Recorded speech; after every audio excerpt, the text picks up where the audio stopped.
हाय बच्चे, कैसे हो? नवीं छात्र से आज मेरा मुलाकात होगी। नवीं छात्र के बच्चे 6वीं को दुर्वा 1, 7वीं को दुर्वा 2, 8वीं को दुर्वा 3 पढ़ते आ गए हैं। अब 9वीं कक्षा को पहुंच गए हैं। आपके साथ भी नई नई बुक आए हैं, स्पर्श और संचयन। देखिए, यहाँ पर बहुत बढ़िया साहित्य है।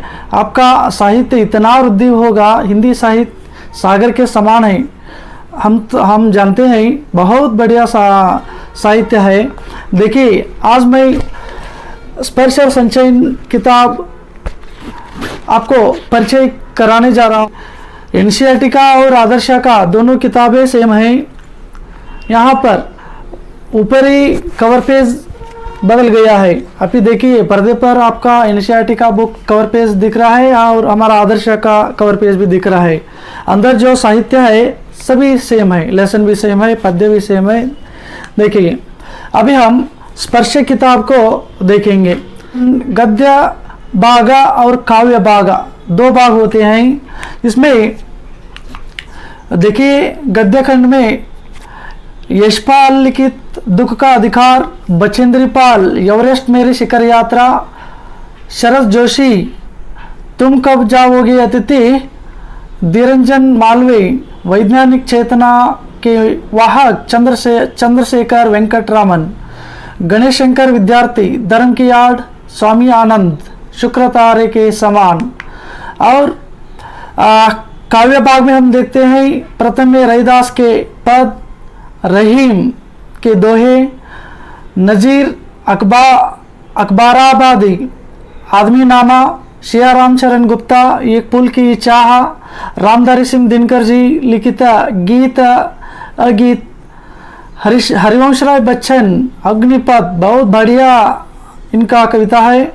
अरुण कमल लिखित नए इलाके में खुशबू रचते हैं साथ, ये सभी स्पर्श में आते हैं। प्रथम हम देखेंगे यशपाल लिखित दुख का अधिकार। देखिए, यशपाल लिखित दुख का अधिकार बहुत बढ़िया साहित्य होता है। यहाँ पर लेखक परिचय भी हम देखना चाहिए। या टोटली इसमें आता है कि इस कहानी में लेखक बताया है कि हमारे देश में कुछ अभोग लोग ऐसे भी हैं कि जिन्हें दुख मनाने का भी अधिकार नहीं होते। दुख मनाने का भी अधिकार यहाँ पर नहीं है। हमारे समाज में पोशाक देकर बहुत लोग उनको महत्व देते हैं। जो हमारा वेशभूषण अच्छा नहीं तो उनको देखने का दृष्टिकोण भी अच्छा नहीं रहता है। और बाजार में एक बार लेकर गए थे, वहाँ पर एक औरत रो रही थी, वह खरबूजे दिखा रही थी, उसका पोशाक वेशभूषा भी ठीक नहीं था। लोग वहाँ पर नहीं जा रहे थे, लेकिन लेखक का मन नहीं माना। वहाँ जाकर पूछते हैं, उसका कल ही उसका बड़ा बेटा का इंतकाल हुआ है। वहाँ पर वह पेट के लिए अपना काम करने के लिए बाजार को आ गई है। इस तरह हम यहाँ पर देखते हैं। अब दूसरा देखिए, बचेंद्री पाल लिखित एवरेस्ट मेरी शिखर यात्रा, ये बहुत बढ़िया एक लेखन है, उनका आत्मकथा है। वहाँ पर किस तरह माउंट एवरेस्ट होता है उसका परिचय भी हम यह पाठ में देखते हैं।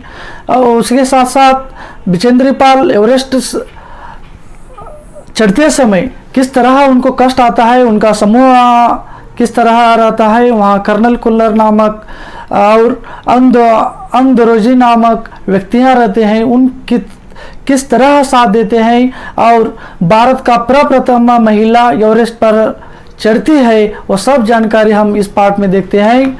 और तीसरा शरद जोशी लिखित तुम कब जाओगे अतिथि। यहाँ पर लेखक शरद जोशी बहुत बढ़िया वर्णन। एक दिन शरद जोशी लेखक के घर में एक अतिथि आ गए थे। वह एक दिन, 2 दिन, 4 दिन इस तरह वहाँ पर रहने लगे, लेकिन लेखक मन में यही सोचते थे कि यह अतिथि कब अपने गांव को जा रहे हैं, उनके सामने ही कैलेंडर घुमाते थे और आड़ी टीड़ी बात करते थे, लेकिन अतिथि महोदय जाने का मन ही नहीं लिए। और या एक दिन सिनेमा को बुला लेके जाते हैं, अच्छा अच्छा खाना खिलाते हैं, फिर भी वह अतिथि नहीं जाता है। लेखक इसलिए कहते हैं एक एक बार अतिथि महोदय राक्षस भी बन पड़ते हैं। इसलिए एक संदेश देते हैं, हम दूसरे दिन के घर को जाते हैं, वहाँ एक दिन या 2 दिन रहिए, वापस अपने घर को लौट कर आइए। बहुत बढ़िया एक पाठ है। आगे हम देखते हैं निरंजन मालवीय लिखित वैज्ञानिक चेतना के वाहक चंद्रशेखर वेंकटरामन। भाई बहुत बढ़िया ये पाठ है। यहाँ पर वेंकटरामन किस तरह अपनी बाल्यकाल में पढ़ते जाते हैं, उनका बचपन में मैट्रिक पास करते हैं और वह आगे चलकर कॉलेज को किस तरह जाते हैं और प्रकाश पर किस तरह संशोधन करते हैं, ये सब हम देखते हैं। और 1930 में नोबेल पुरस्कार भी लेते हैं। बहुत बढ़िया यह पुस्तक है। और हम देखते हैं गणेश शंकर विद्यार्थी धर्म के आड़, ये बहुत बढ़िया आज का यशस्वी यहाँ पर वर्णन किया गया है। देखिए समाज में बड़े बड़े नेताओं लोग 2 व्यक्तियों के बीच, 2 धर्मों के लोगों के बीच किस तरह झगड़ा लगाते हैं, किस तरह वह धर्म में अंधकार फैलाते हैं, यह गणेश शंकर विद्यार्थी लिखे हैं। स्वामी आनंद लिखित शुक्र तारे के समान, यह बहुत बढ़िया पाठ है। ये गांधी जी के अनुयायी महादेव भाई देसाई बताते हैं, जिस प्रकार शुक्र तारे की तरह सुबह व शाम के 2 घंटे ही दिखलाई पड़ती है, उसी प्रकार महादेव भाई भी देश की स्वतंत्रता के उषा काल में अपने अवामंडित व्यक्तित्व से दुनिया को जगर अस्त हो जाते हैं। इस तरह शुक्र तारे के समान महादेव भाई देसाई दिखते हैं। यही बहुत बढ़िया एक पाठ है। अब हम आते हैं खंड काव्य। देखिए खंड काव्य में रविदास के पद हम देखते हैं, रहीम के दोहे को हम देखते हैं, नजर अकबराबादी आदमी नामा कविता देखते हैं, बहुत सुंदर है। श्री रामचरण गुप्ता एक फूल की चाह देखते हैं और हरिवंश राय बच्चन अग्निपथ काव्य देखते हैं। अरुण कमल लिखिता नए इलाके में खुशबू रचते हैं हाथ में, इस तरह हम स्पर्श में देखते हैं। अब संचयन पुस्तक देखिए, संचयन में सिर्फ चाह एक बढ़िया सा लेखन है, उसमें रचनाएं हैं। प्रथम में गिल्लू लिखित महादेवी वर्मा, ये तो आप जानते हैं। जूही लता को देखकर उनको ये घटना याद आता है। अपने घर के बरामदे में आकर एक छोटा सा जिनजत्तू गिलहरी का बच्चा वहाँ पड़ा था, उसे दोनों कौवे अपने सुलझों से घाव किए थे, वो हौले से उठाकर लेकर आती है, वहाँ पर पेनिसिलिन का मरहम लगाती है, वह गिलहरी बहुत स्वस्थ हो जाता है। वहाँ बहुत सारा उसका रोचक कार्यकलापें हैं और महादेवी वर्मा जी का भी ममता दिखाई पड़ता है। इस तरह हम गिल्लू पाठ में देखते हैं। दूसरा स्मृति श्री राम शर्मा लिखित, ये दो यहाँ पर बहुत सुंदर पाठ है। श्री राम शर्मा अपना बचपन का ये घटना को लेकर चलते हैं। वह दोनों भाई बेरों में बैठते हैं बेर खाने के लिए। वह मालिक आकर डांटने की वजह से वह घर को आते हैं। उनका बड़े भाई एक पत्र देता है, चिट्ठी देता है, चिट्ठी लेकर वह चल पड़ते हैं अपने भाई के साथ। उनको जेब नहीं रहता है, टोपी पहनते हैं, हाथ में डंडा रहता है। वह चिट्ठी जेब नहीं रहने की वजह से अपने टोपी में रखते हैं।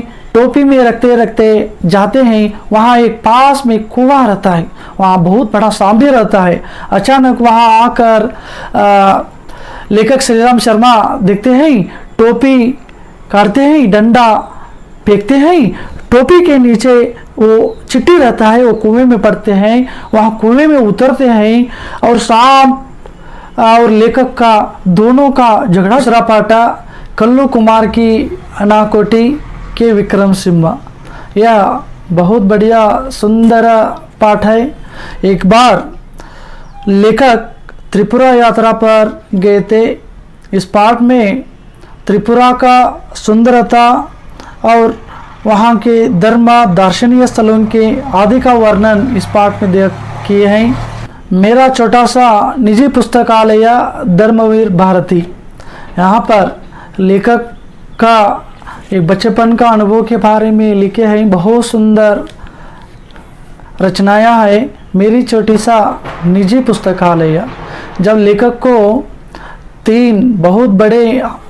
तीन बार हार्ट अटैक हुआ था, अस्पताल को लेकर गए।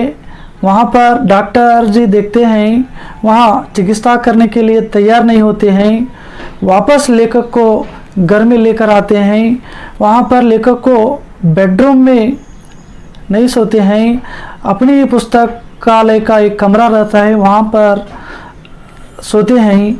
वहाँ बाहर उठने भी नहीं आता, चलने भी नहीं आता, सिर्फ पुस्तक देखते देखते रहते हैं। उसी के बीच में एक घटना याद आता है उनको। पिताजी नौकरी करते थे। उस समय नौकरी का कहे तो बहुत बढ़िया बात, नौकरी करते थे। गांधी जी कहने पर सत्याग्रह में भाग लेने के लिए वह अपना नौकरी छोड़कर गए थे। इनका आर्थिक स्थिति बहुत खराब हो गई, कष्ट आने लगा। इस तरह इस मेरी छोटा सा निजी पुस्तकालय में हम देखते हैं। बहुत सुंदर रचना है।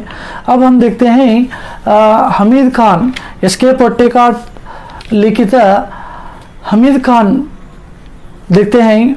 एक तक्षशिला में, एक बार तक्षशिला में आग लगी हुआ था। वह खबर सुनकर एसके पोट्टेकाट कहते हैं तक्षशिला में हमीद खान रहता था। वहाँ हम पौराणिक खंड को, पौराणिक प्रदेशों को देखने गए थे। वहाँ पर बहुत कड़कड़ाती धूप थी। वहाँ पर बहुत भूख लगा था। कोई भी होटल, उपहार स्थल ठीक नहीं था। वहाँ एक पठान बैठा था, उसका नाम हमीद खान था। बहुत बढ़िया दिल से वह हमको खाना खिलाया। ये सब हम हमीद खान पाठ में देखते हैं। अब आता है दिए जल उठे, मधुकर उपाध्याय लिखित दिए जल उठे। बहुत बढ़िया सुंदर पाठ है। यह हम भारत के आज़ादी का समय का एक वर्णन है। बहुत सारे लोग, महात्मा गांधी जी, नेहरू, सुभाष चंद्र बोस, बाल गंगाधर तिलक का बहुत बढ़िया महत्व पुरुषों हमको आज़ादी दिए हैं। आज़ादी लेने के लिए सत्याग्रह भी किए हैं। एक सत्याग्रह दंडी सत्याग्रह, दंडी सत्याग्रह में किस तरह कष्ट आ गए, ये सब हम दिए जल उठे इसमें देखते हैं। इस तरह संचयन पुस्तक में कुल मिलाकर 6 पाठ हैं। अब हम देखेंगे इस बार व्याकरण क्या क्या आएगा। पर्यायवाची शब्द आएगा, विलोम शब्द, लिंग वचन, शब्द युग्म, विराम चिन्ह, क्रिया विशेषण, वाक्य का भेद, प्रत्यय, उपसर्ग, समास, अलंकार, मुहावरे, पत्र और निबंध आदि हम व्याकरण भाग में देखते हैं।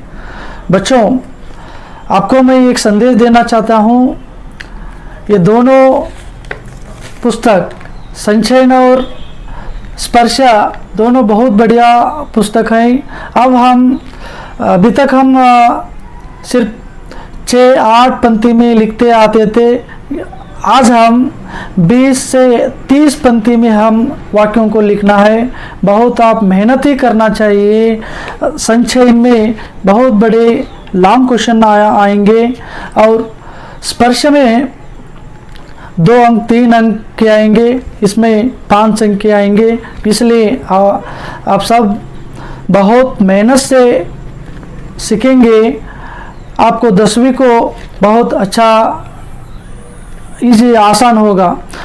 यहाँ पर ही आप थोड़ा थोड़ा लिखते पढ़ते जाएंगे, 10वीं कक्षा आपको आसान नहीं होगा। इसलिए बच्चों आप समझिए, कुछ ना समझा तो मुझे पूछिए, मैं आपको बताता हूँ। और आगे सेशन में हम हर एक लेसन के बारे में देखेंगे।